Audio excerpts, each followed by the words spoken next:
सचो सतराम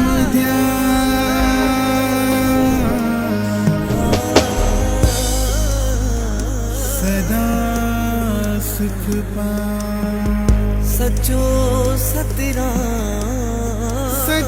सतराम ध्यान सदा सुख सदा सुख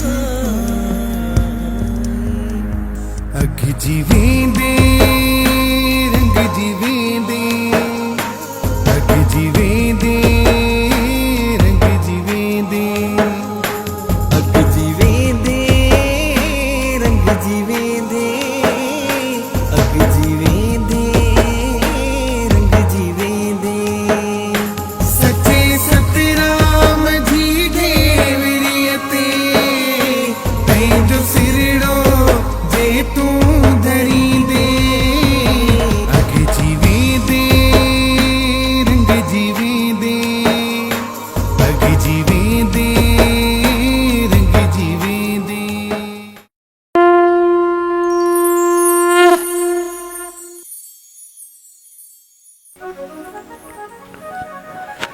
सचो सतराम।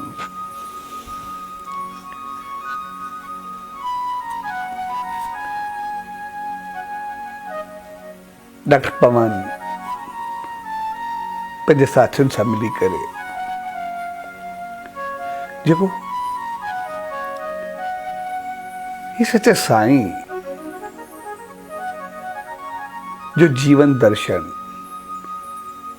या शिक्षा संदेश आशीष रहमत ऐं समझ भरियो संदेश हर एक ताईं पहुंचाइण जी कोशिश कई आहे। छाकाणि त ही जीवन दर्शन हक़ीक़त में चयो उन्हनि संतनि जे लाइ वेंदो आहे त उन्हनि जो जीवन, पर हक़ीक़त में इहो हूंदो पंहिंजो जीवन आहे। छाकाणि त असां सभु इंसान जेके आहियूं, पर ईअं बि चई सघिजे थो त जेतिरा बि जीव या जानदार हिन सृष्टि में आहियूं, सब जे अंदर मालिक जी रहमत भरियल हूंदी आहे, पर इंसान सब खां श्रेष्ठ या उत्तम मञियो वेंदो आहे। पर असल चीज इहा हूंदी आहे त इंसान उत्तम तॾहिं थी सघंदो जॾहिं उन में इंसानियत हूंदी ऐं माण्हू उन मान खे पाए तॾहिं सघंदो जॾहिं मंझसि माणपो हूंदो। ऐं इंसान हमेशा बहितर ॾिसंदो, सोचींदो या करण जी कोशिश कंदो आहे। इन करे जीवन खे पंहिंजी इंसानियत यादि रहे, इन करे असां ॾिसंदा त नाला बि अहिड़ा हूंदा आहिनि। नालो कंहिंखे असां मनु चवंदा आहियूं त कंहिंखे मनोहर। मनु जो मक़सदु हूंदो आहे जेको मानव हुजे, इंसान हुजे, माण्हू हुजे, जंहिंमें उहा ऊचाई हुजे। ऐं मनोहर जो मक़सदु हूंदो आहे ख़ूबसूरत, वणंदड़, यानी जेको असांखे एट्रैक्ट करे, कशिश करे। तंहिंजे करे इंसान त असां सभु आहियूं ऐं मालिक असांखे इंसान बणाए करे मोकिलियो आहे। असां पैदाइशी इंसान आहियूं, उन चङाई सां असांखे भरे करे मोकिलियो आहे।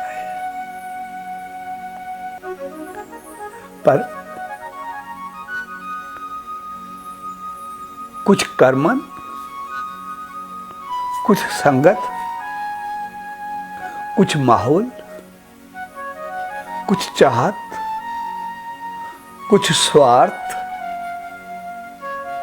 ऐं कुछ पंहिंजी मनमानी जे करे कुछ कमियूं अची वेंदियूं आहिनि। ऐं उहे कमियूं असांखे अहिड़ो त घेरे करे रखंदियूं आहिनि जो असां उन्हनि कमियुनि खे ई पंहिंजो सम्झी करे वेही रहंदा आहियूं ऐं पंहिंजो पाण खे भुलिजी वेंदा आहियूं। पर कमियूं असांखे यादि हूंदियूं आहिनि। जॾहिं त कढणियूं असांखे कमियूं आहिनि, पर असांखे लॻंदो ई आहे त शायदि असां कमियुनि खां पाण कढूं था। हाणे समझ जी ॻाल्हि आहे, जेकॾहिं असां कमियुनि खां पाण खे कढंदासीं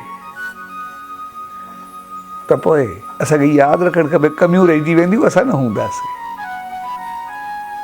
पर हक़ीक़त में असांखे कमियूं कढणु खपनि जी असार। असांखे अवगुण पंहिंजे अंदरि मां कढणु खपनि, त पोइ त असां गुणवान आहियूं। पर असां भुलिजी कढंदा अवगुण आहियूं, पर चवंदा आहियूं गुण कढी छॾियासीं, इन करे असां रहिजी वेंदा आहियूं। जीअं असां ॾिसंदा आहियूं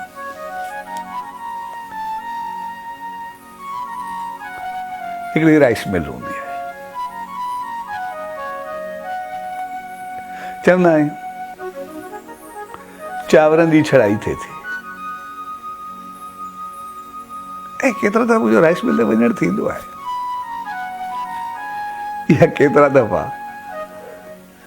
असां घर में ॾिसंदा आहियूं, या अॻे त आम हूंदो जेके असांजूं वॾियूं हूंदियूं, उहे अन मुंहिंजा कुझु कढंदियूं रहंदियूं त चवंदासीं भई चांवर साफ़ कनि थियूं, या चांवर छणनि थियूं। हक़ीक़त में असांखे यादि असां चांवर कॾहिं कोन छाणिया। चवंदासीं चांवर चूंदनि थियूं, कॾहिं असां चांवर कॾहिं चूंदी त ॾिठा ई न आहे मां त पंहिंजी ज़िंदगी में। न कॾहिं मां चांवर छाणी त ॾिठा आहे जेको असां राइस मिल ते चवंदा आहियूं, ऐं न कॾहिं चांवर चूंदी ते ॾिठा आहिनि मां। हमेशह चांवरनि में जा कंकर छाणींदा आहियूं ऐं कंकर चूंदींदा आहियूं। चांवर कॾहिं न छाणिया आहिनि न चूंडिया आहिनि, पर चवंदा आहियूं चांवर चूंडिजासीं, या कणिक छाणिजे थी, या कुझु बि चवंदा आहियूं। जंहिंजो मक़सदु आहे चांवर त आहिनि ई आहिनि, कणिक त आहे ई आहे, जूअर त आहे ई आहे, अण त आहे ई आहे, उनमें कंहिं क़िस्म जो कोई फ़र्क़ु कोन्हे। पर जेके कढणा आहिनि उन में जा कंकर कढणा आहे, जेका कढणी आहे उनमें जा मिटी कढणी आहे, जेको कढणा आहिनि उनमें जा भितर कढणा आहे। साॻे नमूने असां इंसान त आहियूं ई आहियूं।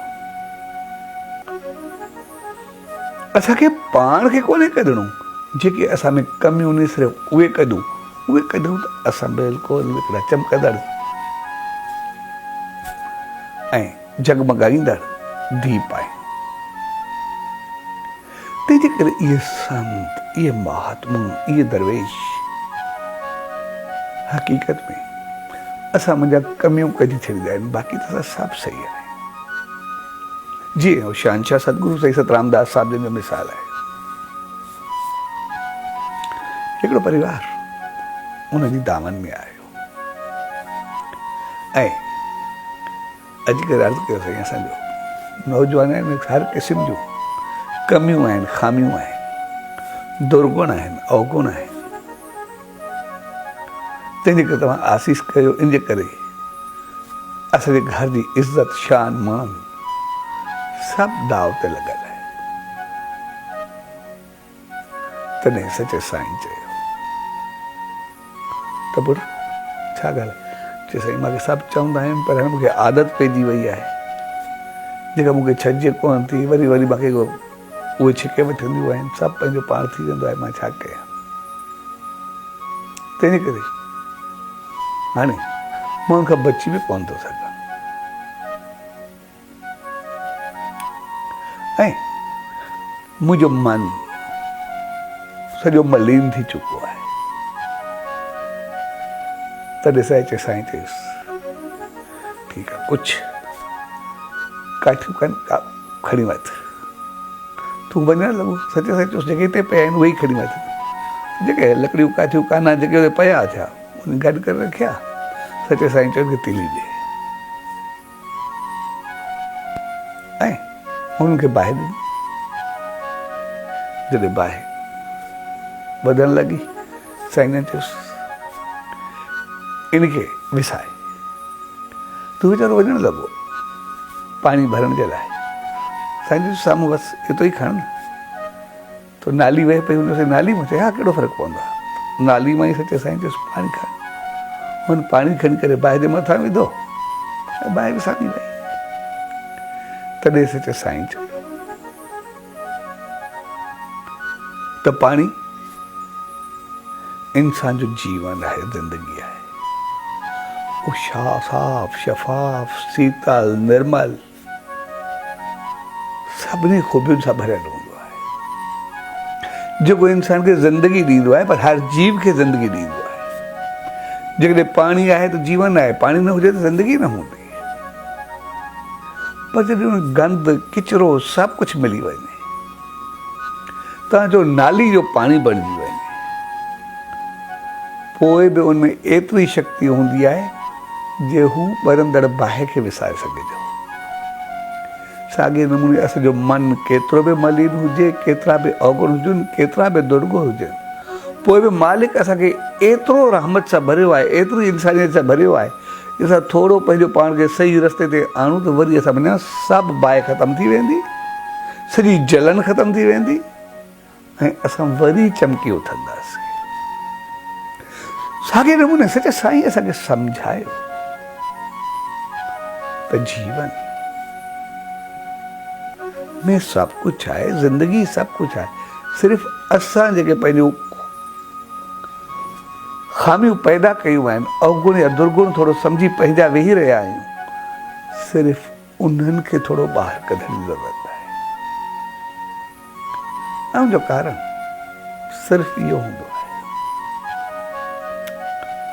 त असांखे अंधारो केतिरो महसूसु थींदो आहे, पर अंधारे जी का हक़ीक़त आहे काथे?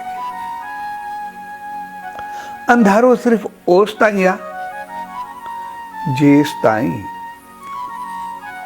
उते रोशनी जी कमी आहे। जॾहिं दीप जगंदो ऊंदहि पंहिंजो पाण ख़तमु थी वेंदी। तंहिंजे करे असांखे सिर्फ़ु दीप जगाइणो आहे, ऊंदहि त असां वटि आहे ई न। ऐं हुनजे लाइ असां उन सचे साईं शहंशाह सतगुरु साईं सतरामदास साहिब जन जी दामन में ईंदा आहियूं, उनजी रहमत में ईंदा आहियूं। ऐं जॾहिं अंदर जो दीप जगंदो आहे त पोइ जॾहिं काई कमी रहिजी न वेंदी त पोइ जंहिंमें काई कमी न हुजे, सभु कुझु संपन्न हुजे, उहो हिकिड़ो परमात्मा जो ईश्वर हूंदो आहे। तंहिंजे करे पोइ जॾहिं हू पंहिंजो दीप जगाईंदो आहे, सभु गुणनि सां भरिजी वेंदो आहे, त पोइ हुनजी लिंक डायरेक्ट परमात्मा सां मिली पवंदी आहे। पोइ डायरेक्ट उहो उनजी रहमत बणिजी वेंदो आहे। पोइ जेको उहो फरमाए, जेको चए, उहो उन मालिक जो आवाज़ बणिजी वेंदो आहे, उनजी आसीस बणिजी वेंदी आहे। पर उन जे लाइ असांखे पंहिंजूं कमियूं दूर करणु खपे। ऐं उन जे लाइ सच साईं हिकिड़ो अनोखो अंदाज़ अपनायो। जॾहिं हू मालिक जे नेम ध्यान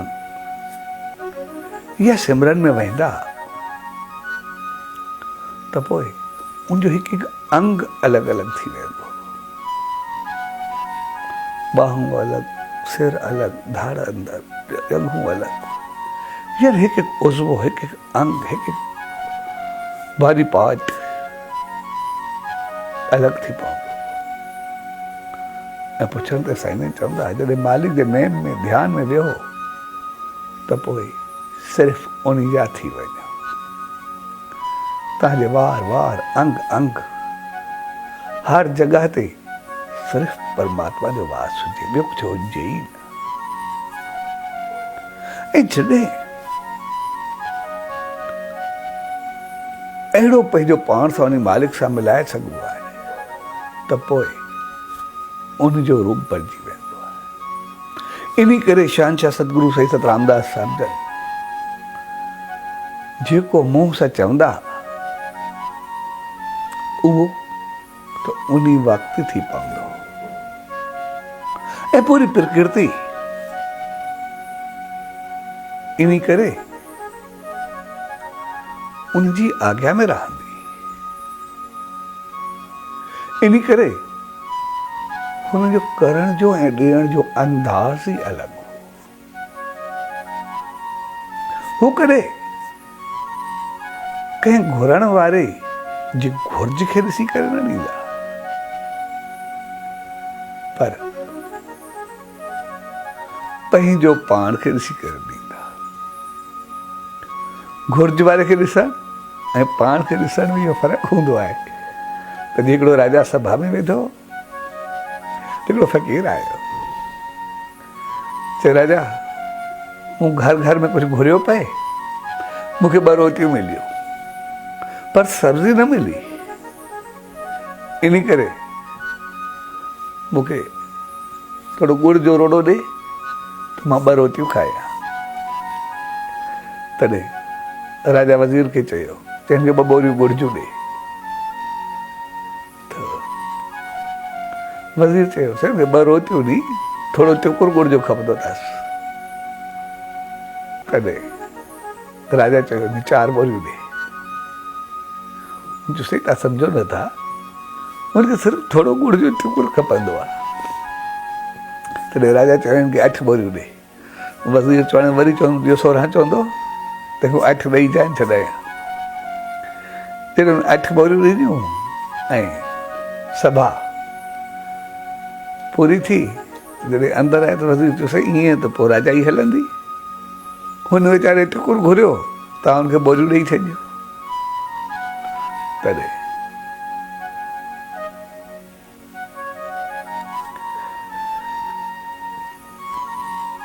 राजा चयो फ़क़ीर आयो,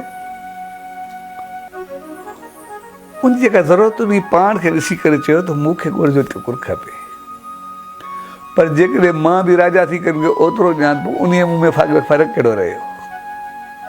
पोइ त जहिड़ो उहो थियो तहिड़ो मां थियो। हुन पंहिंजी हैसियत सां घुरियो, मां पंहिंजी हैसियत सां ॾिनो। त साॻे नमूने सच साईं जॾहिं बि ॾिनो उन पाण खे ॾिसी करे ॾिनो, कॾहिं साम्हूं वारे खे ॾिसी करे कोन ॾिनो। हिकिड़ी माता पंहिंजे नौजवान पुट खे वठी आई, भक्ति हले पई, चए साईं आसीस कयो, हिनखे रिश्तो नथो मिले, ग़रीब आहियूं, आहे हिकिड़ो पुटु, पोइ को ॾीओ ॿारण वारो बि न हूंदो। तॾहिं साईं ने चयो त ठीकु आहे, ॿिए दफ़े ईंदासीं तुंहिंजे पोटे खे लोली ॾींदासीं।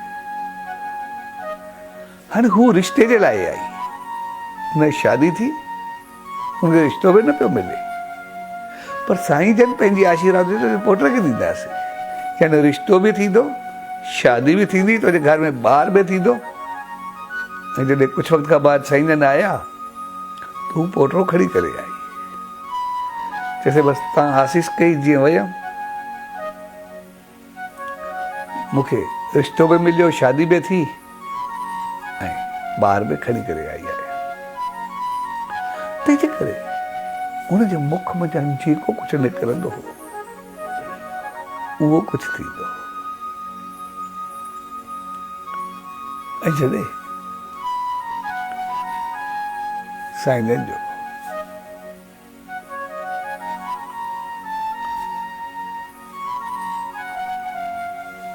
लोही पासे वञणु थियो त पहचान प्रोग्राम त थी वई, पर पोइ आई त सही त पाणी जो अभाव आहे।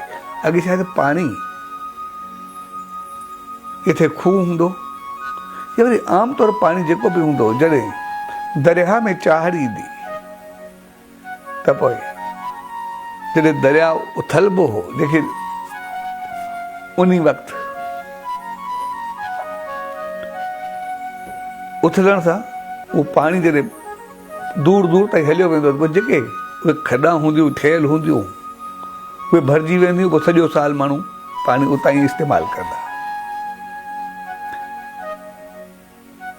त पोइ हुननि चयो साईं दरिया चार में त काफ़ी देरि आहे ऐं उहो पाणी पूरो थियण में आहे, तंहिंजे करे ॿिए दफ़ा आया चयोसीं पाणी जो अभाव आहे, तंहिंजे करे तव्हां ईंदो त ॾिसी ॻाल्हि आहे, एतिरी संगत ईंदी त पाणी कीअं पवंदो।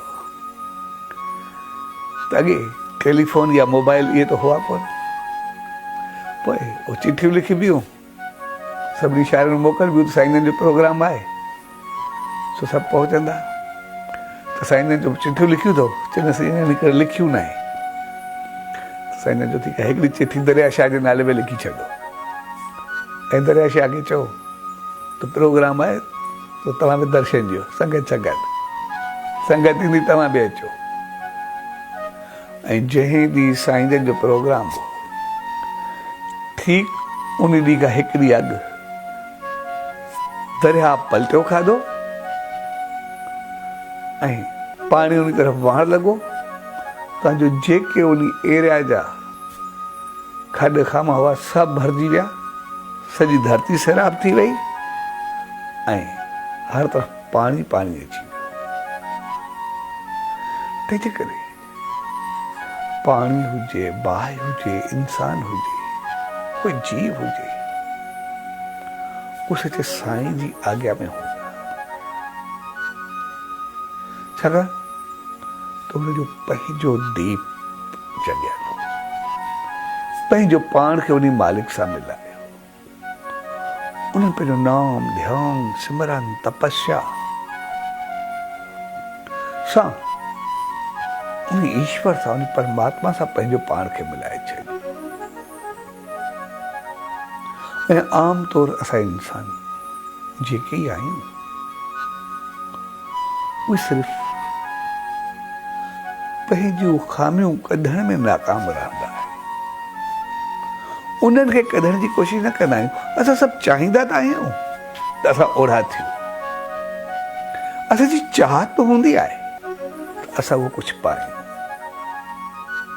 पर सचे साईं चयो तव्हां बि उहो ई कुझु आहियो। जेकॾहिं हिकिड़ो पाणी जेको बिल्कुलु साफ़ शफ़ाफ़ आहे, अगरि उहो बि नाली या गटर जो बणिजी करे बाहि उझाए सघे थो त छा असां इंसान हूंदे पंहिंजो मन जी आग खे नथा बुझाए सघूं। सिर्फ़ु असांखे पंहिंजो पाण खे सही करणो आहे, पंहिंजो पाण खे बहितर करणो आहे। सिर्फ़ु असांखे पाण ॾिसणो आहे चङो छा आहे मंदो छा आहे।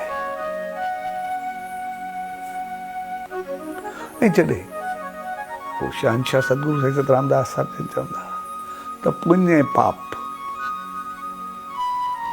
जी बसि इहा पहचान हूंदी आहे। पुण्य हमेशह संतुष्टि सकून या शांति ॾींदो आहे ऐं पाप हमेशह संताप यानी दुख या तकलीफ़ ॾींदो आहे। पुण्य कंदे असांजो अंदर ऐं ॿाहिरि ख़ुशी सां भरिजी उथंदो आहे ऐं पाप कंदे असांखे अशांति, परेशानी, ख़ौफ़ या पंहिंजो अंदर खाईंदो आहे। त जॾहिं सचे साईं जो वास्तो उन ईश्वर, उन परमात्मा सां, उन सां तंहिंजे करे उनजो आवाज़ बणिजी वेंदो। त पोइ उहो आवाज़ जेको ई निकिरे उहो ईश्वरी आशीर्वाद बणिजी वेंदो। तंहिंजे करे साईं जन जेको कुझु चवंदा उहा धरती पावन थी वेंदी। उहो आवाज़ साम्हूं वारे खे ऊचाई ॾेई छॾींदो। जिते वेंदा उहा धरती सभागी बणिजी वेंदी। जीअं साईं जन मुरादाणियुनि जे ॻोठ में विया, शाम जो टाइम हो, हिकु वण जे हेठां वेठा, सॼी संगत वेठी, नेम ध्यानु कयूं। त पोइ प्रोग्राम पूरो थियो त साईं जन त हलिया आया। उन शहर में हिकिड़ो शख़्स रहंदो जंहिंखे सभु बदबख़्त ऐं मनहूस चवंदा हुआ, छाकाणि जेको ई कमु करे उहो सदाई उबतो थींदो, क़िस्मत सदाई टुटल हूंदी आहे। त उन शख़्स सिर्फ़ु जंहिं वण जे हेठां वेही करे साईं जन नेम कयो, उतां हिकिड़ो शातीर खणी करे उनखे पंहिंजो हिकिड़ो कमिरो ठाहिणो नंढो, उन कपे करे पंहिंजे कमरे में विधो। जंहिं ॾींहुं उहो कमिरो हुन ठाहियो, उन ॾींहुं खां उनजो भाग वरणु शुरू थी वियो। जेको ई कमु करे, जिते वेहे, उनखे भाग तरक़ी शुरू थी वई। जॾहिं साईं जन जंहिं वण जे हेठां वेठा, उन वण जे पतनि ऐं शाहतीर में बि एतिरी रहमत भर गई त पोइ जॾहिं असां उन दामन में वेही करे नाम, ध्यानु, सिमरन जी यादि में वेहींदासीं, असांजे जीवन में केतिरो फ़र्क़ु ईंदो। तंहिंजे करे उनजी जेका बि हिकु हिकु जॻह, हिकु हिकु वाक, हिकु हिकु वचन, उहो सभु भाॻनि भरियो, उहो सभु आसीस भरियो, उहो सभु रहमत भरियो हूंदो आहे। ऐं उनखे दर्शाइण जे लाइ जेका ही प्यार, सिक, श्रद्धा भरी हिकु भेंट करण जी कोशिश या भावना पेश कई पई।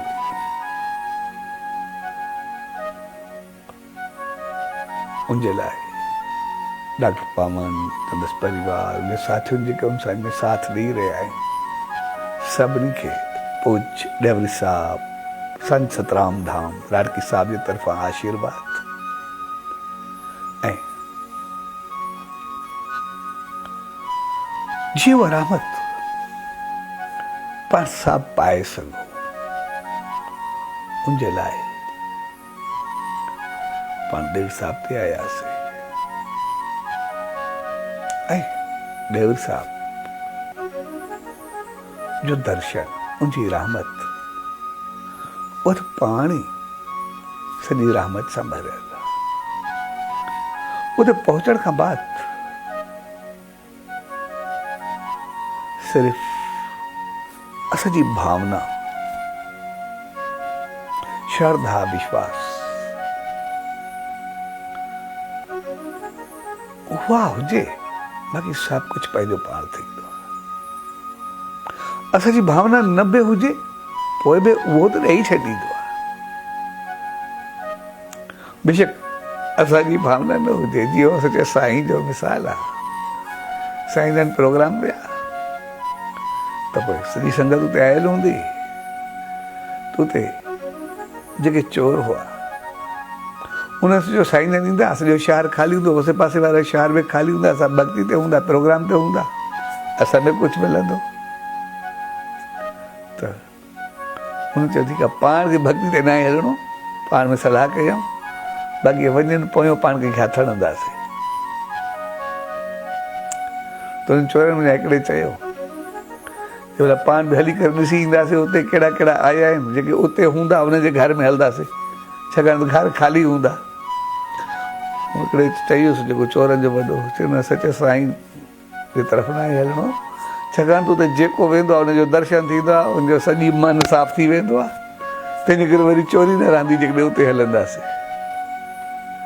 त हिननि सभिनी वाइदो कयो त असां हुते प्रोग्राम न वेंदासीं, हिते रहंदासीं। जॾहिं उहो चोरी लाइ तयारु थिया, अञा थोरो टाइम पियो, हुन में हिकिड़ो चोर निकिरी करे कॾहिं दर्शन कयो कोन्हे, तंहिंजे करे सिर्फ़ु वञी करे ॾिसी त अचूं, सिर्फ़ु ॾिसी करे अचूं था, वरी चोरी ते वेंदासीं अची। पोइ जीअं आयो सिर्फ़ु परे खां दर्शन कयईं ऐं वापसि वञणु लॻो। जीअं वञणु लॻो त पेर खे थाॿो आयो ऐं किरियो, तंहिंजे करे पेर में थोरो फ्रैक्चर अची विया ऐं उनखां बाद उनखे भक्ति ते विहारियो ऐं आख़िर में घर पहुचाया। त जेके चोर न आया उन्हनि हिकिड़े सेठ जे घर खे खाट रही ऐं उतां काफ़ी कुझु हथु कयो।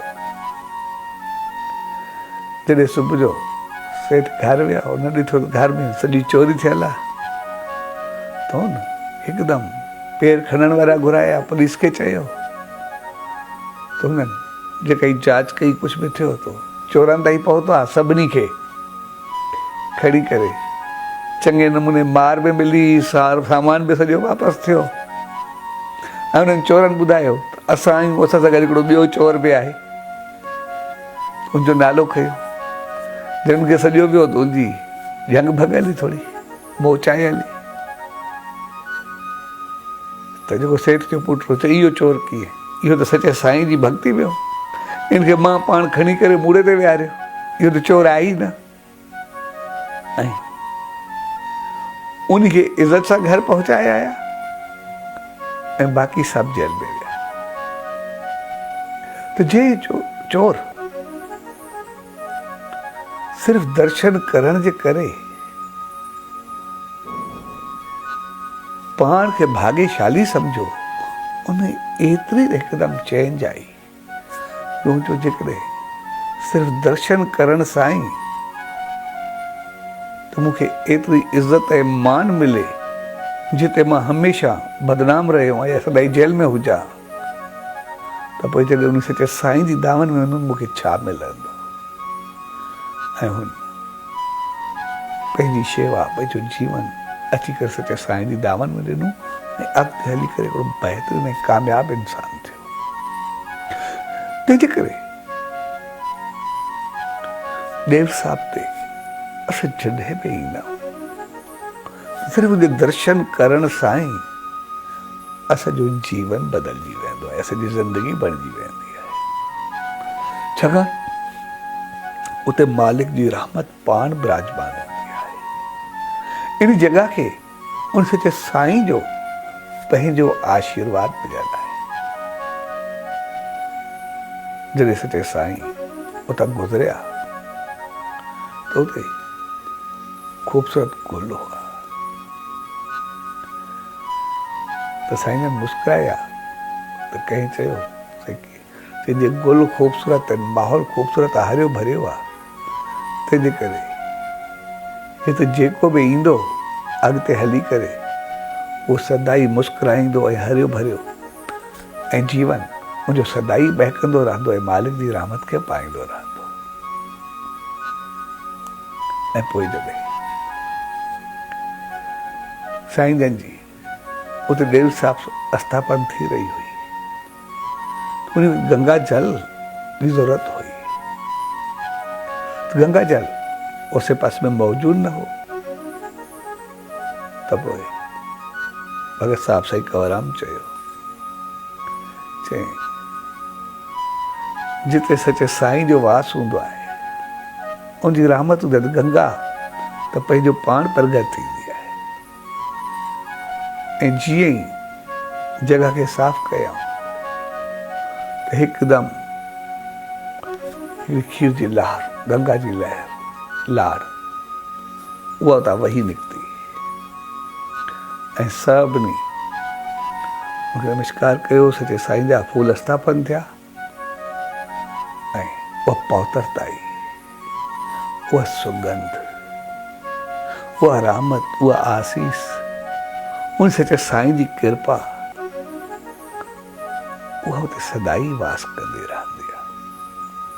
तंहिंजे करे उते त हर हिक खे उहा सुराण ऐं आसीस मिलंदी रहंदी आहे। जिते सचे साईं आशीर्वाद ॾिनी ऐं पाण विराजमान थिया त पोइ उनजी आसीस त वॾी ॻाल्हि आहे, सिर्फ़ उनजी धूल। उनकी माता हुई, उनखे कैंसर हो, ॾाढो लाज थी करे आई, उनखे ज़ख़म हो त हू केतिरनि दरवेशनि फ़क़ीरनि आस्थाननि ते वई। त हिकु आस्थान ते उन दरवेश उनखे सपने में चयो, चई तो जो सुधार या भलो सिर्फ़ सचो साईं करे सघे थो, उनजी रहमत करे सघे थी। तंहिंजे करे मूं में इहा न आहे त मां तुंहिंजो दुख या कष्ट उहो कटे सघां, पर जी धूल में ई एतिरी रहमत आहे जे तुंहिंजो कष्ट त कटे पर तोखे तारे छॾे। तंहिंजे करे उते सचे साईं जे आस्थान ते वञ, सिर्फ़ु उतां जेको बुर्श या झाड़ू लॻाए उन मां जेका धूल निकिरे उहा सिर्फ़ु उन ज़ख़म खे ॿध त पोइ सही थी वेंदो। ऐं हू आई हर रोज़ बुर्श पाए, जेका धूल निकिरंदी उहा सिर्फ़ु उनखे ॿधी छॾींदी ऐं कुझु ॾींहंनि में उहो निशान बि न रहियो। तंहिंजे करे उन सचे साईं जी रहमत, उनजी आसीस, उनजी कृपा, उनजी करुणा उहा त उते सदाई वसंदी रहंदी आहे। पर असल चीज़ हूंदी आहे असांजो विश्वास ऐं यकीन, असांजी भावना ऐं चाहत असां जहिड़ी बि रखंदासीं। तंहिंजे करे असांखे यादि रखणु खपे, जॾहिं बि उन सचे साईं जे नज़दीक वञूं, उनजे आस्थान ते या नेम में ध्यान में, छाकाणि नेम ध्यान में वेहण बि उन सचे साईं जे नज़दीक वञण, उनजे वेझो अचण, त उन वक़्तु असांजी सोच बहितर हुअणु खपे, उन वक़्तु असांजा वीचार बहितर हुअणु खपनि। छाकाणि जेतिरी असांजी सोच ऊची बहितर हूंदी ओतिरो असां उन रहमत खे पाए सघंदासीं। असां ॾिसंदा आहियूं कॾहिं उन सचे साईं जे द्वार ते वेंदा आहियूं, कॾहिं वेंदा बि न आहियूं, असां दूर हूंदा आहियूं, सिर्फ़ु उतां चाहत रखंदा आहियूं त मुंहिंजी ही इच्छा पूरी थिए, उनखां बाद में दर्शन करणु वेंदुसि या ही शेवा कंदुमि, कुझु बि असां ॾिसंदा आहियूं। हाणे समझ जी ॻाल्हि आहे, असां जीअं बिज़नेस कंदा आहियूं, हक़ीक़त में हिकिड़ो कारोबार कयूं था, भई जेकॾहिं मिलियो त असां ईंदासीं, न त न ईंदासीं। मुंहिंजो कमु थियो त मां शेवा कंदुसि, न त न। ऐं असांजी ज़रूरत या चाहत बि अहिड़ी हूंदी आहे जेका अणथिड़ी हूंदी आहे। छाकाणि जेका थी न सघंदी आहे उहो त असां घुरंदा आहियूं, थियण वारी चीज़ त असांखे पाण खे मिली वेंदी आहे, पाण ई करे वठंदा आहियूं। कॾहिं उहो बिल्कुलु नामुमकिन हूंदी आहे, पर असां ॾिसंदा आहियूं उतां वेही करे जेको घुरंदा आहियूं या चाहत रखंदा आहियूं उहो कुझु असांखे उते ई मिलंदो आहे। अञा आयासीं बि न, दर्शन में न कयोसीं, कोई पंहिंजी शेवा बि अर्पण अञा कोन कईसीं, असांखे अॻु में ई मिली वियो। पर कंहिं टांगे या रक्शे या गाॾी वारे खे ॾिसंदा आहियूं, रोज़ केतिरा दफ़ा ईंदा रहंदा आहिनि, त भई ओढ़ा ई रहंदा आहिनि। फ़र्क़ु छा आहे? फ़र्क़ु सिर्फ़ु इहो हूंदो आहे त जेको रोज़ टांगे या रक्शे वारो ईंदो आहे या गाॾी वारो ईंदो आहे, उनजी चाहत हूंदी आहे बसि मूंखे एतिरो कुझु मिले त मालिक उनखे ओतिरो कुझु ॾींदो आहे। त जेको परे वेही करे बि घणो कुझु घुरंदो आहे त उनखे ओतिरो कुझु ॾींदो आहे। तंहिंजे करे असां बि जॾहिं सचे साईं जी धामनि में हुजूं, नेम में हुजूं, ध्यान में हुजूं, त पोइ असांजी सोच ऊची हुअणु खपे। पर यादि रखणु खपे असांजी सोच जेतिरी ऊची हुजे, असांजी चोच ज़िंदगी में ॾिसंदा त हूंदी बि छा आहे। हिकु घर ॿ घर, किथे बंगलो चाहींदा आहियूं, या कॾहिं कोई दुकान का नौकिरी या शॉपिंग मॉल वारे चाहींदा आहियूं। असां सम्झंदा आहियूं छा लाइ छा थी वियासीं। पर सचे साईं जी रहमत जेकॾहिं असां सिर्फ़ु उन ते छॾूं जेको उहो चाहे ॾे, त पोइ हू राजा वांगुरु ॾींदो आहे। एतिरो कुझु ॾेई छॾींदो आहे जो वरी कॾहिं घुरणो बि न पवे। तंहिंजे करे नेम में ध्यान में पंहिंजो पाण खे उन सचे साईं खे ॾेई छॾियो। जीअं सचे साईं सम्झायो, मुंहिंजो अंग अंग अलॻि, वार वार अखर अखर अलॻि, सभु उन नेम में। त पोइ ध्यान में असां पंहिंजो पाण खे सिर्फ़ु उन सचे साईं खे ॾेई छॾियूं, त पोइ हू जीवन ऐं जीवन खां अॻिते सभु कुझु ॾेई छॾींदो आहे।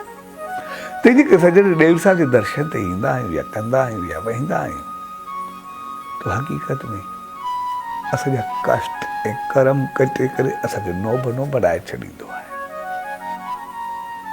ऐं कष्ट ऐं कर्म कटण जो मक़सदु आहे त कष्ट ऐं कर्म हमेशा कंहिं पाप गुनाह या ग़लतियुनि जे करे हूंदा आहिनि। मक़सद ते पहुचण खां बाद असांजा गुनाह ऐं कष्ट कटिया त हाणे वरी असांजी ज़िंदगी पुण्य ऐं सवाब वारी शुरू थी वञे, बहितरी ऐं चङाई वारी शुरू थी वञे। हाणे असांजो वास्तो उन सचे साईं सां हुजे। हाणे ऊंदहि मिटी उजालो थियो,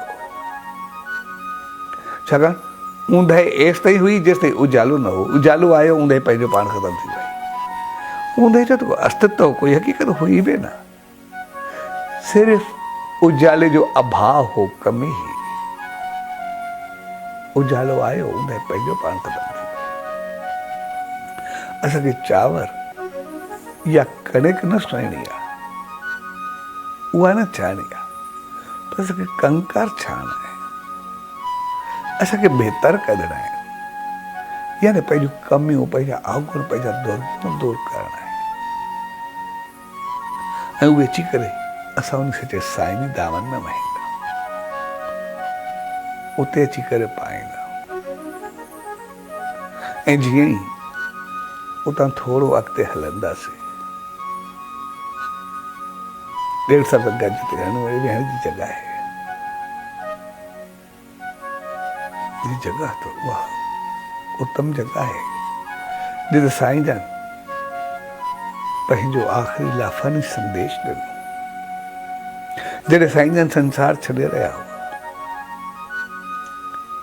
त सभिनी अर्ज़ु कयो, साईं कीअं थींदो, असां कीअं हलंदासीं। भगत साहिब चयो, साईं हिन वक़्त ताईं असांजो जीवन तव्हांजी रहमत सां गुज़रियो, अॻिते छा कंदासीं। तॾहिं साईं जन पंहिंजो कमीस लाहींदे, पंहिंजा जेके कपिड़ा हुआ, सामान हुआ, सभु दान कंदे चयो, ऐं कफ़न घुरायो। ऐं कमीस लाहे कफ़न ॾेखारींदे चयो, कमीस ऐं कफ़न ॿई कपिड़े जा हूंदा आहिनि, ॿई तन ओढ़ण जे कमु ईंदा आहिनि। पर ॿिन्ही में फ़र्क़ु सिर्फ़ु एतिरो आहे त कमीस खे जेब थींदी आहे, कफ़न खे खीसो न थींदो आहे। ऐं जेब हमेशा खाॿी तरफ़ दिलि जे मथां हूंदी आहे। जेकॾहिं लोभ, लालच, हवस, चाहत, मनमानी, साड़, जलन जी जेब दिलि जे मथां अची वई त पोइ दिलि ढकिजी वेंदी आहे। पर जेकॾहिं इहा जेब न हुजे त पोइ सिर्फ़ु मालिक जी रहमत ऐं प्यारु वसंदी आहे।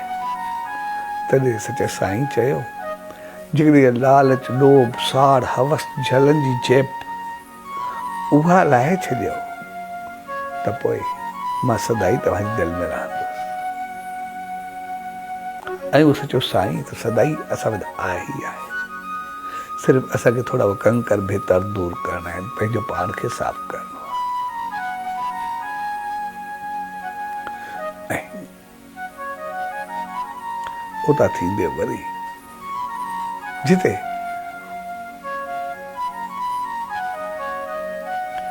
हिन वक़्तु पिपल जो वण आहे, उन वक़्तु उते ॿाहिरि गली त जॾहिं भगत साहब शेवा कंदे उते ॿाहिरि सफ़ाई कबात उछलाइण लाइ वियो त हिकिड़ो फ़क़ीर वेठो त उन भगत साहब जे पुछण ते कमर ॿुधण ते चयो त छा कंदो आहीं? चए मां सचे साईं जी शेवा में हूंदो आहियां, तुंहिंजो मूंखे बि कुझु ॿुधाए। भगत साहब जो हिन वक़्तु मां शेवा में आहियां, हिन बात फारिग थी मां अचां थो, मैं शेवा को मां वधीक आहियां, तंहिंजे करे मूंखे हाणे कुझु ॿुधाए। त फ़क़ीर अहंकार तकबुर वॾाई में भरियल और कुझु घटि वधि ॻाल्हाए। भगत साहब चयुसि त मुंहिंजी मन्नत न आहे, सिर्फ़ु मां शेवा का थी करे पहुचां थो। तुन अहंकार में चयो त तूं शेवा जे करे मूंखे जवाबु थो ॾे, कुझु ॿुधाए नथो, तंहिंजे करे तुंहिंजो गलो बि न हूंदो। ऐं पोइ भगत साहब चयो त मुंहिंजो गलो या आवाज़ उहो त सचे साईं जो आहे। ऐं हू अंदरि अचण लॻो त ख़्यालु आयुसि त फ़क़ीर चयो गलो न हूंदो त हुन थोरो आवाज़ कढी ॾिठो त वाक़ई आवाज़ हुनजो ॿिहिजी वियो। पर जॾहिं सचे साईं जी दामन में आयो त साईं जन वेठा हुआ। हाणे साईं जन अंदरि हुआ, फ़क़ीर त ॿाहिरि गली में हो। त साईं जन पुछियो कंवर फ़क़ीर छा पियो चए?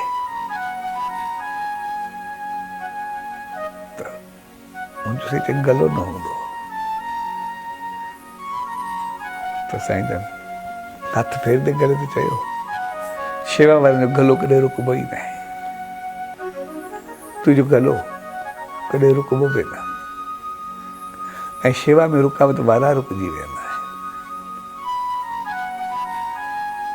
ऐं फ़क़ीर क्रोध कावड़ जोश में जॾहिं कुझु कुझु ॻाल्हाईंदो अॻिते पियो वधंदो वियो त जेको ॿाहिरि मेन गेट आहे, जीअं थोरो अॻिते वधियो, हेॾो त क्रोध ऐं गुस्से में भरियल हो, कुझु जो कुझु ॻाल्हाईंदो पियो वञे त उते कोई नांग पियो। हिनखे क्रोध में नांग ॾिसण में बि कोन आयो, नांग ते पेर पियो, हुनखे डंग हयूं ऐं उते तड़फी तड़फी पूरो थी वियो। चवण जो मक़सदु, नांग जो मक़सदु पाप हूंदो आहे, गुनाह हूंदो आहे। जॾहिं इंसान साड़ क्रोध जलन में हूंदो आहे त उनखे पाप पुञ जो पतो बि कोन्हे पवंदो, ऐं पोइ उनजो पेर सिधो पाप ते हलियो वेंदो आहे ऐं पाप जे डंग में पंहिंजो पाण ख़तमु थी वेंदो आहे। तंहिंजे करे जीवन में सचे साईं चयो दिलि खे साफ़ रखो, यानी साड़ क्रोध हसद जलन खां दूर रहो, न त अहंकार तकबुर तव्हांखे पाप ते पाप कराईंदो, पंहिंजे पाप में पाण ख़तमु थी वेंदासीं। पर विन्यास निवड़त ऐं शेवा ऐं भाव उन सचे साईं जी रहमत हूंदी, सचे साईं जी शेवा में रहंदासीं तो कोई रोके न सघंदो। जीअं सचे साईं चयो तुंहिंजो गलो सदाई वधंदो रहंदो। ऐं हक़ीक़त में जॾहिं भगत साहब सखर में प्रोग्राम पे कयो तो उन वक़्तु उनखे बुखार,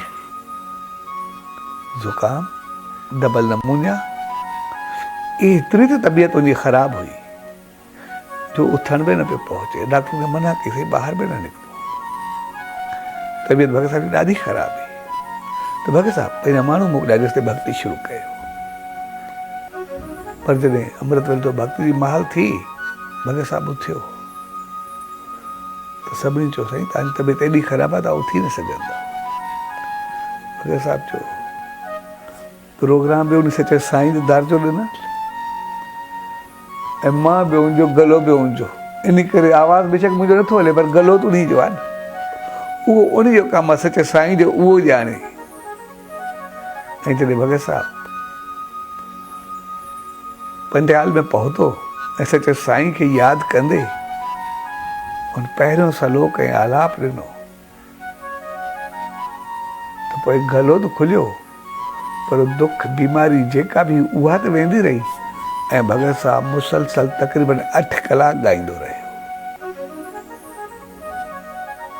ऐं जेका संगत आई सभिनी खे उन सचे साईं जी रहमत पहुचाई। हुन चयो गलो बि हुनजो मां बि हुनजो, मां आहियां काथे। जॾहिं पंहिंजो रखियो ई न थो साफ़ थी वियो, हुनजा जेके कंकर हुया सभु दूर थी विया, उहो पंहिंजो पाण खे चमकाए थियो।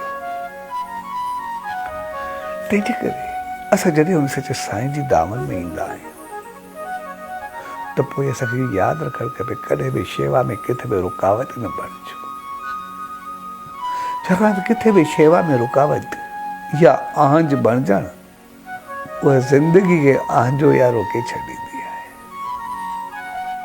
पोइ असांखे पतो न पवंदो असां जेके शायदि कुझु चङाई कयूं था पर पाप ते पाप कंदा वेंदासीं ऐं पोइ पेर नांग ते यानी पाप ते हूंदो जेको असांखे पंहिंजो ई पाप पंहिंजो पाण खे ई खाई करे ख़तमु करे छॾींदो। तंहिंजे करे जीवन खे सदाई शुद्ध ऐं बहितर रखो ऐं जीअं हर एक जो जीवन सदाई सुखियो रहे। तंहिंजे करे सचे साईं खुही जो निर्माण करायो। सिर्फ खुही जो निर्माण न हो पर उन खुही खे गंगा जी धारा सां मिलाए छॾियो। इन्ही करे कोई गंगा ते न पहुची सघे तो राटके सामने अची करे स्नान करे त पोइ उनखे गंगा वारो ई कुझु मिलंदो आहे। इन करे केतिरा दफ़ा थियो जेके गंगा ते वेंदा उन्हनि खां उते कुझु रहिजी वेंदो त उन चीज़ हिते मिलंदी हुई, हितां जी चीज़ उते मिलंदी हुई। इहो केतिरा दफ़ा थियो। तंहिंजे करे उनजी धार उते मिलियल हूंदी आहे, छाकाणि त सचे साईं जी में रहमत भरियल हूंदी आहे। ऐं इन करे सरोवर जे स्नान खे महत्व ॾिनो वेंदो आहे, सरोवर बनायो वियो आहे त जीअं उते सचे साईं जी रहमत पाए असां पंहिंजे जीवन खे बहितर कयूं। उहा धार उहा रहमत असांखे मिलंदी रहे। ऐं उता थींदे असां जीअं ई ॾेर सां वॾनि तरफ़ वधंदासीं त विच में माहीवा पवंदो आहे। हक़ीक़त में ॾेर साहिब वॾी ऐं राटके जे विच में माहीवा हिकिड़ो वाह आहे जेको अॻु में हिते वाह न हो, पाणी जी अभाव हो। तॾहिं साईं जन ॾेर साहिबनि तरफ़ छाकाणि तो साईं खोताराम साहिब जन आज सतगुरु खोताराम साहिब साईं जन जे पिता जी उते समाधि हुई, उन तरफ़ वञी रहिया तो मियों फ़क़ीर उते रहंदो हुन झोपड़ी वेठो। हुन चयो साईं पाणी जी कमी आहे, जानवरनि सां इंसान खे बि ॾुखियाई आहे। तॾहिं साईं जन आशीर्वाद ॾिनी त जल्दी पाणी ईंदो ऐं तुंहिंजे नाले ते ईंदो। तंहिंजे करे पूरो वाहत आहे पर माही वाह उन मींहं फ़क़ीर जे नाले ते साईं जन ॾेई छॾियो। तंहिंसां पूरो इलाइक़ो सैराब थियो। त साईं जन जेको मुंहं सां चवंदा हुआ, जेको कुझु थींदो उहो आशीर्वाद उन में पइजी वेंदी। उतां थींदे जॾहिं असां ॾेर सां वॾनि ते ईंदा आहियूं त पोइ आज सतगुरु साईं खोताराम साहिब जन जी मेन समाधि साईं जन जे पिता सतगुरु उनजी रहमत ऐं इहा उहा जॻह आहे जिते साईं जन जा ॾाॾा आहिनि, वॾा ॾाॾा साईं भाऊराम ऐं वीरूराम ॿई करे तपस्या कई ऐं तपस्या कंदे उन्हनि खे जॾहिं देवताउनि दर्शन ॾिनो जन चयो उहा हस्ती अचण वारी आहे जंहिंखे इंसान त छा पर देवताऊं बि शीश झुकाईंदा, जेका सॼे संसार लाइ रोशन जी राह बनंदी, आशीर्वाद हुंदी, ईश्वरी आशीर्वाद हूंदी। जॾहिं आज सतगुरु साईं खोताराम साहिब जन जॾहिं भक्ति कंदा हुआ त पोइ इंसान त छा पर पखी ऐं पशु, हर जीव ऐं जानदार सभु गॾु थी वेंदा हुआ। ऐं सभु पोइ में नांग हुजनि, शेर हुजनि, चूहा हुजनि, पखी हुजनि, पशु हुजनि, सभु वेही करे उन मालिक जी रहमत में मखमूर थी वेंदा। ऐं पोइ उते जेका मालिक जी रहमत वसंदी हुई उहा आशीर्वाद थी वेंदी हुई। पर सभु गॾु थींदा, पर कोई कंहिंखे नुक़सान न ॾींदो। प्यार ऐं मोहबत जो अहिड़ो माहौल हो जो कॾहिं कंहिं नांग चूहे खे हथु कोन हयो, कॾहिं कंहिं शेर हरणी खे हथु कोन हयो, ऐं कॾहिं कंहिं कुते ॿिले ते हमलो कोन कयो। सभु जेके पखी पशु कॾहिं बास कॾहिं झिरकी खे कोन खयो, सभु प्यार ऐं मोहबत जा मस्तान थी वेंदा हुआ। ऐं जॾहिं शहंशाह सतगुरु साईं रामदास साहिब जो जनमु थियो त जीअं ई जनमु थियो आज सतगुरु साईं खोताराम साहिब जन समाधि में हलिया विया। 3 ॾींहं मुसलसल समाधि हलंदी रही ऐं 3 ॾींहंनि ताईं सचे साईं न खाधो वरितो ऐं न मिस्र जी ज़री। मुस्कुराए रहिया, सभिनी चयो चाहे सभु परेशान हुआ, पर सचे साईं जो चेहरो त नूर सां भरियल ऐं मुस्कुराहट सां भरियल रहियो। तॾहिं आज सतगुरु साईं खोताराम साहिब जॾहिं 3 ॾींहंनि खां बाद समाधि खोली तो जो पाण ईश्वर जी रहमत मुंहिंजे घर में आई आहे, उनखे गोद में वरितो त पोइ सचे साईं चयो जीवन त जीवन थींदो आहे। जेकॾहिं इंसान खाइण पीअण ऐं सिर्फ़ु मौज मस्ती लाइ आयो त पोइ कहिड़ो जीवन। तंहिंजे करे ही जीवन त नाम ध्यान ऐं मालिक खे पाइण जो जीवन आहे। उन सचे साईं चढ़ंदा संदेश ॾिनो ऐं आज सतगुरु साईं खोताराम साहिब जन चयो त तव्हां त पाण परिपूर्ण आहियो, तव्हां त सभु कुझु आहियो, पर पोइ बि संसार खे सिख्या ॾियण जे लाइ त नाम ध्यान ईश्वर जी रहमत उनजी कृपा ई त सभु कुझु आहे। तंहिंजे करे आज सतगुरु साईं खोताराम साहिब जन उन कन में नाम जी रहमत कई ऐं पोइ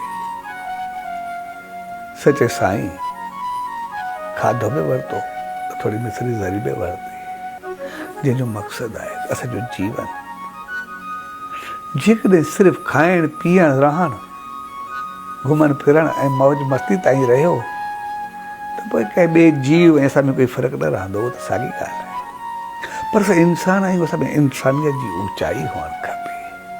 असां माण्हू आहियूं, असां में माण्हूपो हुअणु खपे, असांजो दीप प्रज्वलित हुअणु खपे, असांजो अंदरि उज्जवल हुअणु खपे। ऐं सचे साईं उहो उजालो, उहा रहमत बख़्शी जंहिं असां सभिनी जे हिरदनि खे रोशन करे छॾियो। ऐं पोइ जेको खाधो या पीतो कुझु बि हुजे, जॾहिं नाम ध्यान सां ऐं मालिक जी रहमत सां हूंदो, सभु प्रसाद बणिजी वेंदो, जेको सभु सुखनि जो दाता हूंदो, सभु बहितरियूं चङायूं असांखे भरे छॾींदो। तंहिंजे करे उते आज सतगुरु साईं खोताराम साहिब जन जी समाधि ते जॾहिं बि असां ईंदा आहियूं त असांखे उहो उजालो यादि ईंदो आहे, उहो नाम ध्यानु यादि ईंदो आहे, उहो प्यार सिक ऐं प्रेम यादि ईंदो आहे जिते सभु इंसान त छा पर सभु जीव अची करे सभु गॾु वेहंदा हुआ, सभु गॾु थींदा हुआ, जिते सभु कुझु पाण मिली वेंदो आहे। उनजी रहमत असांखे यादि ईंदी आहे त जिते महसूसु थींदो आहे त ताक़त इहा शक्ति त सिर्फ़ु कंहिंखे दॿाइण या ज़ेर करण जे लाइ कम ईंदी आहे। बाक़ी ज़िंदगी में त सभिनी खे पंहिंजो करण लाइ ऐं पंहिंजो थियण जे लाइ प्यार ई काफ़ी हूंदो आहे। जेकॾहिं प्यारु आहे त पोइ सभु पंहिंजा आहिनि, कोई दूर आहे ई न, नांग चूहो शेर ऐं ॿिली बि बराबरि आहिनि, त बाक़ी छा थींदो। तंहिंजे करे पंहिंजे लाइ प्यार ई काफ़ी हूंदो आहे, बाक़ी खे ज़ेर करिणो आहे पोइ शक्ति जी ज़रूरत हूंदी आहे। तंहिंजे करे असांखे संदेश हुते मिलंदो आहे। ऐं जी उहा जॻह जिते आख़िरी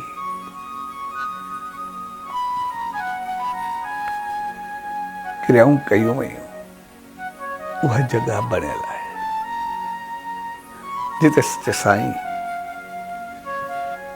जो आस्थान बणियल आहे। छाकाणि सच्चे साईं जा फूल राणकी साहिब ॾेर सामने आहिनि, उहा जॻह आहे जिते सच्चे साईं जो आख़िरी संस्कार थियो ऐं उहा रहमत भरी जॻह हमेशह रहमत वारी रही आहे। अॼु बि श्रद्धा भाव सां राणकी साहिब में उते जेके रहंदा आहिनि उन्हनि खे केतिरा दफ़ा उन सच्चे साईं जो दर्शन थियो, उनजी रहमत मिली आहे। ईअं त जेको जिते आहे उते दर्शन पाईंदो आहे, उते ख़ासि करे सभु जीव ईंदा आहिनि। राणकी साहिब में हर विस्पतिवार वॾनि ते उते सभु केतिरा ई दरवेश, फ़क़ीर, संत महात्मा जेके ज़िंदगी में न आहिनि, सिर्फ़ु उहे बि दर्शन जे लाइ ईंदा आहिनि। ऐं केतिरा ई उनजा मिसाल आहिनि, केतिरो उन्हनि जो दर्शन कयो आहे, जेके चवंदा आहिनि सिर्फ़ु दर्शन करणु आयासीं, असांखे ज़िंदगी खां बाद में बि सहारो इहो ई आहे। असां उनजी रहमत सां जुड़ियल आहियूं। ऐं उते उहा बि जॻह आहे, उहा साॻी जॻह जिते साईं दयालदास, साईं अमोलकदास जेके सच्चे साईं जा फर्ज़ंद हुआ,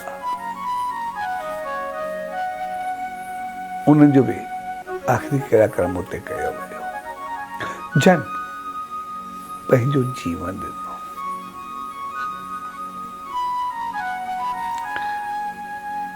ऐं सच्चे साईं जे टिनी बालकनि पंहिंजी ज़िंदगी अर्पण कई।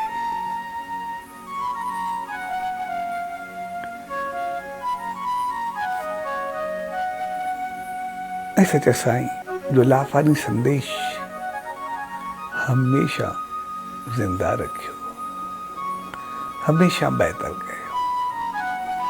हिकिड़े ॿार खे जॾहिं उनखे काली खांसी हुई, तबीयत सही न हुई, त पोइ सच्चे साईं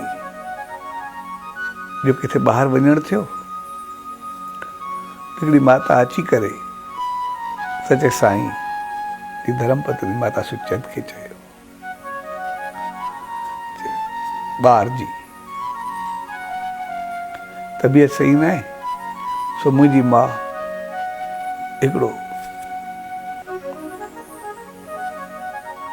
शोरो या दवा बनाईंदी आहे, चओ त मां उहा खणी अचां।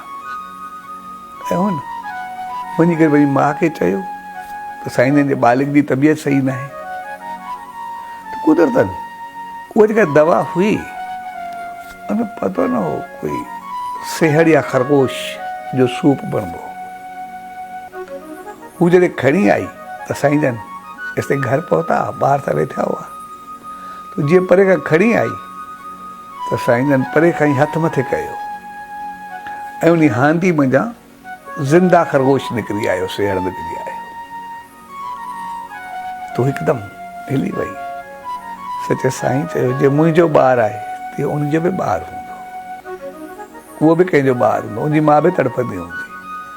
तंहिंजे करे कंहिं ॿिए जे ॿार खे पंहिंजे ॿार जे करे क़ुर्बान न कजे। ऐं उन वक़्तु उन पंहिंजे ॿार खे चयो उहो पंहिंजी माउ सां ख़ुशि हुजे, पर जेकॾहिं तोखे ख़ुशी पाइणी आहे त पोइ उन मालिक जी रहमत खे वञी पाए, जिते वरी हमेशह ख़ुशि हूंदे करे तोखे कोई ग़म थींदो ई न। ऐं पंहिंजे ॿार जे मथे ते हथु फेराईंदे उनखे मोकल ॾेई छॾी, पर ख़रगोश जे ॿार खे कुझु बि न थियणु ॾिनो। उन ॿार जो अग्नि संस्कार जी जॻह साॻी साईं जन जो ॿियो ॿारु, जंहिंखे हिकु शख़्स खे औलाद न हुई, तो सचा साईं वेठा हुआ तो अर्ज़ु कयो, चयोसि मूंखे पंहिंजी औलाद कोन्हे, मां तव्हांजे ॿार खे थोरो घुमाए अचां त मुंहिंजी दिलि थोरी विंदरजी पवंदी। जॾहिं हू वठी वियो पंहिंजे घर, उनखे पहिरियों कुझु खारायो पीआरियो, त अचानक उनखे पंहिंजी घरवारी चयो, हिकिड़ो फ़क़ीर आयो हो, मूंखे औलाद न थींदी, त उन चयो त जेकॾहिं तूं कंहिं संत कंहिं महात्मा जे ॿार खे पंहिंजे मथां क़ुर्बान कंदी त पोइ तोखे औलाद थींदी। त सचे साईं खां मथे कोई संत महात्मा सृष्टि में आहे ई न, त पोइ छो न उनखे पाइजे। ऐं ॿिन्ही सलाह करे उन सचे साईं जे ॿार जी बली चाढ़े छॾी। ऐं पोइ ॿार खे खणी करे कपिड़े में विड़े साईं जन जे घर जे दर जे ॿाहिरां रखी आया। पर जॾहिं पतो पियो साईं जन सभिनी खे रोकियो, चवनि थी हर को पंहिंजे बचनि सां ख़ुशि हुजे, पर सभिनी शहर वारनि खे उन रिश्तेदारनि खे सभिनी खे एतिरो आक्रोश या कावड़ हुई त उन ग़लति कमु कयो। इन करे कोई बि हुन सां रिश्तो न रखंदो। पर जॾहिं मुंहिंजे घर में ॿारु थियो त कोई उन वञण लाइ बि तयारु कोन हो। तॾहिं साईं जन जे माइटनि खे शहर वारनि खे सभिनी खे घुरायो ऐं चयो त ग़लती कंहिं इंसान खां थींदी आहे, पर हिकिड़े ॿार जी ॻाल्हि आहे, उहा ख़ुशी मुंहिंजे घर में हुजे या ॿिए जे घर में हुजे, उहे प्यार भरिया क़दम मुंहिंजे घर हुजनि या ॿिए जे घर में हुजनि। असां पंहिंजो निफ़रतो करे ॿारनि में खे न ॾियूं। आमतौर सां इंसान इहे ई ग़लतियूं कंदा आहियूं, पंहिंजो निफ़रतूं पंहिंजूं सोचूं ॿारनि में दावत कंदा आहियूं। पर ॿारनि खे प्यार ऐं मोहबत जो हुन निफ़रत न भरो। ऐं उनजे घर में ख़ुशी आहे, पर सभिनी खे ख़ुशि थियणु खपे। ऐं उनजे रिश्तेदारनि, उनजे साथियुनि, शहर वारनि खे सभिनी करे वठी करे पाण उनजे घर में छठी में शामिल थिया ऐं हिकिड़ो लाफ़ानी संदेश ॾिनो त पंहिंजो निफ़रतूं करे ॿारनि में न भरियो, उनखे ख़ुशि रहूं ॾियो, संसार खे आनंद सां भरियो, ॿिए खे निफ़रत न ॾियो, पर प्यार ऐं मोहबत जो संदेश ॾियो। तॾहिं सचे साईं असांखे संदेश ॾिनो। जॾहिं हुननि सचे साईं जो ॿारु क़ुर्बान कयो त चयूं निफ़रत न भरियो, पर जॾहिं पंहिंजे ॿार जे करे सेहड़ जो ॿारु क़ुर्बान पे कयो वियो, हुन चवंदा ॿिए जे बचे ते पंहिंजो बच्चो क़ुर्बान कयो, पर ॿिए जे बचे खे करे क़ुर्बान न कयो। ॿई ऊचा संदेश, ॿई रहमत भरिया आदेश। सो हक़ीक़त में उहा जॻह आहे जिते अहिड़ो त लाफ़ानी संदेश रखियल आहिनि जेके असांजे जीवन खे सजाए छॾनि।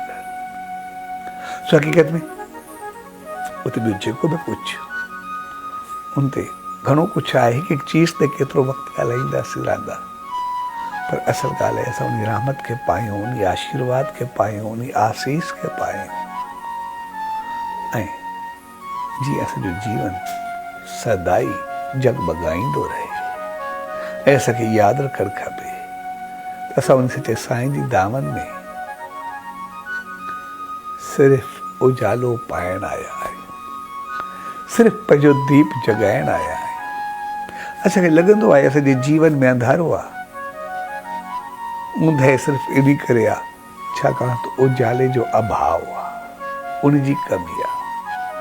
पर जॾहिं सचे साईं जी राम जे दीप सां पंहिंजो दीप मिलाईंदासीं, उन नाम ध्यान सां पंहिंजो पाण खे जोड़ींदासीं, शेवा सिमरन सां थोरो अॻिते कंदासीं, जे दीप जॻंदो पियो हूंदो आहे, ॿियो दीप थोरो अॻिते करे बसि सिर्फ़ु हुतां जॻाए छॾिबो आहे। असां बि थोरो सचे साईं जे अॻिते वञी करे पंहिंजो पाण खे सिर्फ़ु थोरो जॻाईंदासीं, सॼी ऊंदहि नाश थी वेंदी। असांजो अंदर में उजालो बणिजी पवंदो, असांजो दीप बि जगमगाइजी उथंदो। ऐं उनजे लाइ असांखे चांवर या कणिक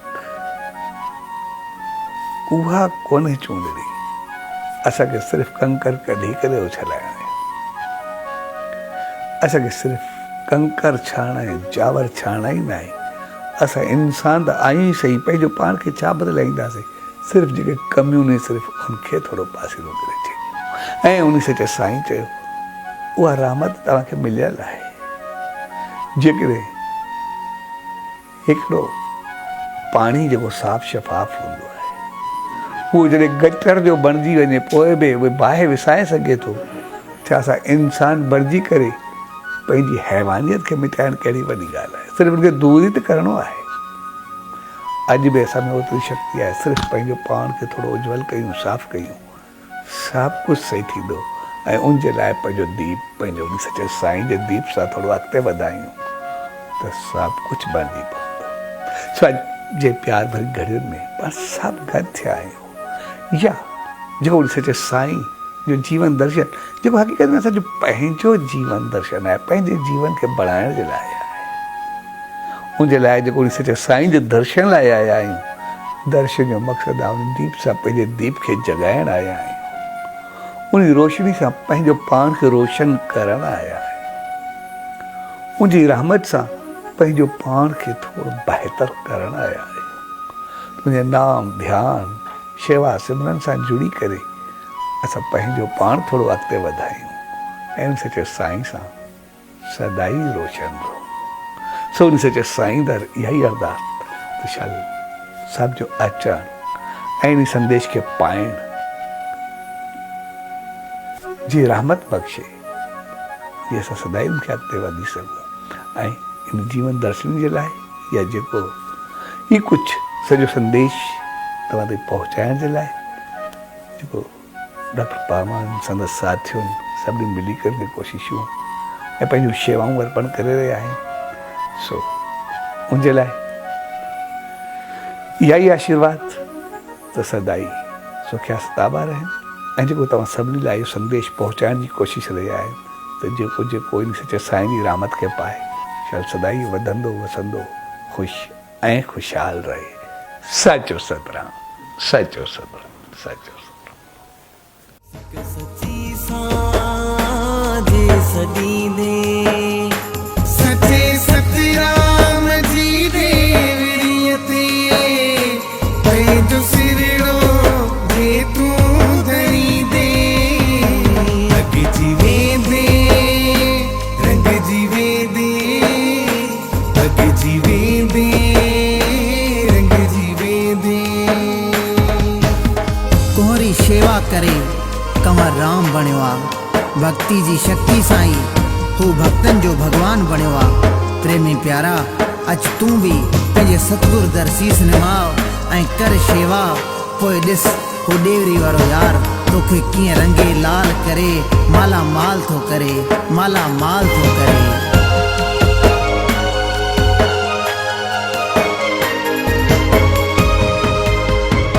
कोहरी सेवा करे कंवर राम बणियो,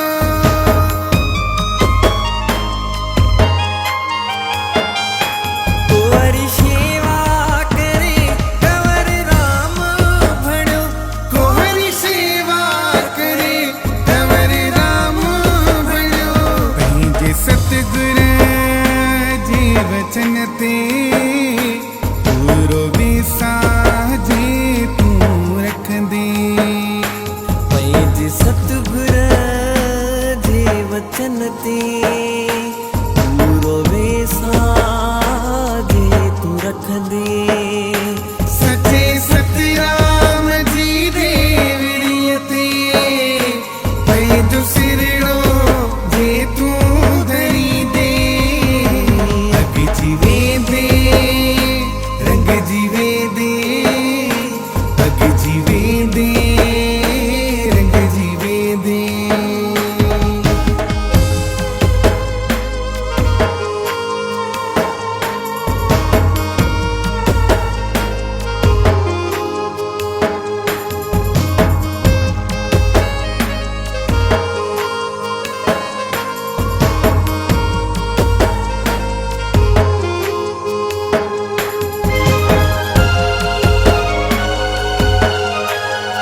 सतगुर जी पाईंदे पवन श्वासन में सतराम जपींदे सचे सतराम जी दे विरियते पई तो सिरड़ो जे तू धरी दे अग जीवे दे अग जीवे दे अग जीवे दे